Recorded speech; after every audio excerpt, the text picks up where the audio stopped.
बंधू आणि भगिनी सर्वांना माझा क्रांतिकारी जय भीम। खरं तर या हिंगोली जिल्ह्यामध्ये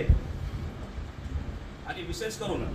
आपण राहत असलेल्या कळवली मतदारसंघामध्ये एक बुद्धिझम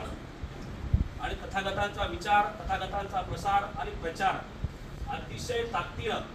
या जिल्ह्यामध्ये वाढवण्यासाठी, रुजवण्यासाठी आणि बुद्धाच्या विचाराची व्याप्ती निर्माण करण्यासाठी खऱ्या अर्थानं आमदार साहेबांनी जे 25 कोटी रुपयाचा निधी या ठिकाणी आणला,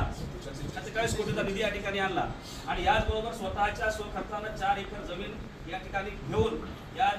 चॅरिटेबल ट्रस्टला दान दिली। खरंच अतिशय म्हणजे त्यांच्यासाठी म्हणण्यापेक्षा आपल्या बौद्ध लोकांसाठी अतिशय महत्त्वाचा आणि जिव्हाळ्याचा विषय होता आणि म्हणून आमदार साहेबांनी केलेल्या ह्या कामाचं जे विपश्यना केंद्राचं काम आहे किंवा रिसर्च सेंटरचं काम आहे ते सर्व बौद्धांच्या एकदम चांगला अस्मितेचा विषय आहे, आपल्या स्वाभिमानाचा विषय आहे आणि अशा प्रकारे जर एखादा आमदार लोकप्रतिनिधी आपल्यासाठी काम करत असेल तर त्या भूमिकेचं पक्षाच्या पलीकडे जाऊन आपण त्याचं स्वागत केलं पाहिजे।